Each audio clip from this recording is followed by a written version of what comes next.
বাবা মা আর আল্লাহকে যদি তুমি সত্যিকারের ভালোবাসো তাহলে তুমি সব সময় সুখী থাকবে। যে সব সময় হাসে তার অতীতটা ঘেটে দেখবে, তুমি নিজেই কষ্ট পাবে।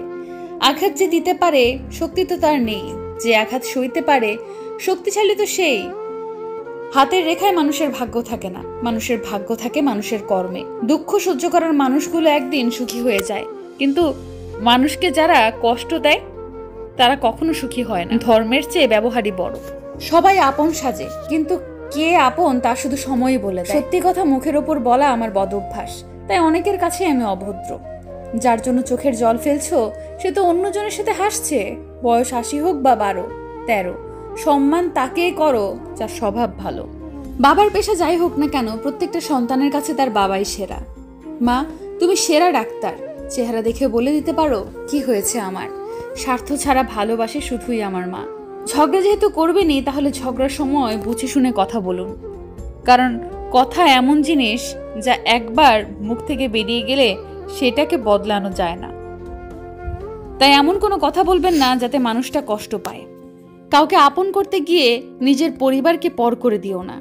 জীবনে ধাক্কা খাওয়াটা খুব জরুরি, ধাক্কা না খেলে জীবনে শক্ত হওয়া যায় না। মনে রেখো, আজ তুমি যে অবস্থানে আছো সেটা তোমার অতীতের কর্মফল।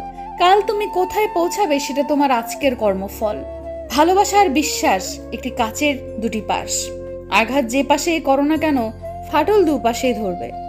গরিব সে নয় যার টাকা নেই, গরিব তো সে যার একটা সুন্দর মন নেই। থাকলেও অনেকেই আপন হতে পারে না, কারণ আপন ভাবা ও কাউকে আপন করে নেওয়ার জন্য সুন্দর মানসিকতা ও সুন্দর মনের প্রয়োজন। সেটা সবার মধ্যে থাকে না। অন্যের ভালো করো, দেখবে তোমার জন্য ভালো কিছু অপেক্ষা করছে। অবহেলা অপমানের থেকেও অনেক বেশি ভয়ঙ্কর।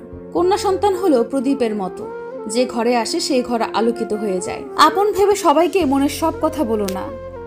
এমন দিন আসবে সে তোমাকে তোমার কথা দিয়ে আঘাত করবে। অন্যের ভাবার প্রয়োজন নেই। আমার কাছে আমি সুন্দর। মনটা সুন্দর কিন্তু বোঝা কষ্ট। জীবনটা সুন্দর কিন্তু পাওয়া কষ্ট। জীবনে সব কিছু চাওয়া যায় কিন্তু সব পাওয়া যায় না। নানাভাবে শিক্ষা পেলেও দুর্জন সাধু হয় না। নিম গাছ যেমন আমূল জলসিক্ত করে কিংবা দুধে ভিজিয়ে রাখলেও কখনো মধুর হয় না। যারা আঘাত পেয়ে উঠে দাঁড়ায় তারাই একদিন জীবনে অনেক কিছু করে দেখায়।